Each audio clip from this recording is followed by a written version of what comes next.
లక్షల కోట్లు సంపాదిస్తున్న సీఎం చంద్రబాబు పోయేటప్పుడు మీద వేసుకుని వెళ్తారా అన్న విజయసాయిరెడ్డి కామెంట్స్ కి స్ట్రాంగ్ కౌంటర్ ఇచ్చారు టీడీపీ జాతీయ ఉపాధ్యక్షులు బుద్దా వెంకన్న. చంద్రబాబుపై ఇంకోసారి ఇష్టారీతిని మాట్లాడితే దేహశుద్ధి చేస్తామని హెచ్చరించారు. విజయసాయి డిజిటల్ మీడియా పెట్టిన రోజే తాను పెడతానని చెప్పారు. ఇద్దరి మధ్య డైలాగ్ వార్ చూద్దాం.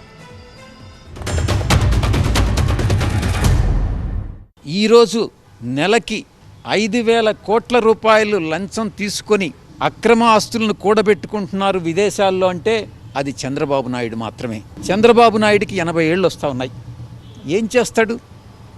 ఒక్కగానొక్క కొడుకు ఎత్తుకొని పోతాడా ఈ యొక్క డబ్బు అంతా?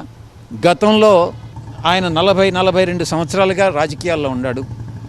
16 సంవత్సరాలు ముఖ్యమంత్రిగా పనిచేశాడు. కొన్ని లక్షల కోట్లు ఆర్జించాడు. ఈవెన్చువల్గా ఏదో ఒక రోజు పోవాల్సిందే కదా.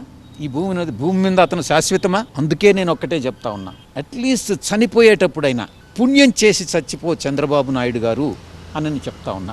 మంచి కార్యం చేయండి, ప్రజలకు ఉపయోగపడే కార్యక్రమం చేయండి. అంతేగాని ప్రజలను రాజకీయ ప్రత్యర్థులను ఎప్పుడు నువ్వు శత్రువులుగా చూడొద్దు. రాజకీయ ప్రత్యర్థిగానే చూడండి. రాజీనామా చేస్తే చంద్రబాబు నాయుడు గారు అక్కను చేర్చుకుంటారు అనుకున్నారు. చంద్రబాబు గారి దగ్గరికి వెళ్ళారు, కూటమి నాయకుల దగ్గరికి వెళ్ళారు. ఏ పార్టీ కూడా డోర్లు తీసుకోపోగా విజయసాయిరెడ్డిని చూసి డోర్లు క్లోజ్ చేసింది.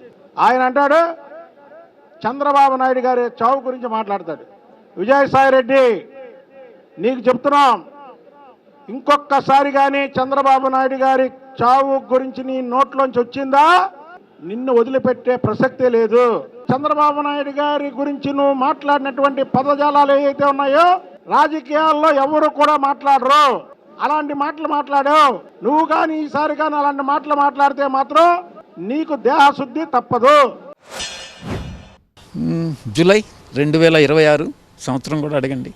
ఇమ్మీడియట్గా ఛానల్ అయితే డిజిటల్ లాంచ్ అవుతుంది. నేను చెప్పిన మాట తప్పాలనుకునేటటువంటి వాడిని కాదు. అటు మీడియా రంగంలోనూ ఇటు రాజకీయ రంగంలోనూ ప్రవేశిస్తానని ఈ సందర్భంగా చెప్తా ఉన్నా. విజయసాయిరెడ్డి డిజిటల్ మీడియా పెట్టిన రోజే నాది కూడా డిజిటల్ మీడియా ప్రారంభం చేస్తా. ఎందుకంటే నువ్వు డిజిటల్ మీడియా పెట్టి చంద్రబాబు నాయుడు గారి గురించి, చంద్రబాబు నాయుడు గారి వ్యక్తిత్వం గురించి లేనిపోయి కానీ అందులో మాట్లాడావు అనుకో, లేదా మాట్లాడిచ్చావే అనుకో, దానికి కౌంటర్గా ఉంటే మా డిజిటల్ మీడియాలో కూడా వస్తుంది. సొంత పార్టీ పెట్టి ఈ రాష్ట్రంలో విజయసాయిరెడ్డి పంచాయతీ బోర్డు మెంబర్గా కానీ గెలిస్తే నేను రాజకీయాల నుంచి తప్పుకుంటా.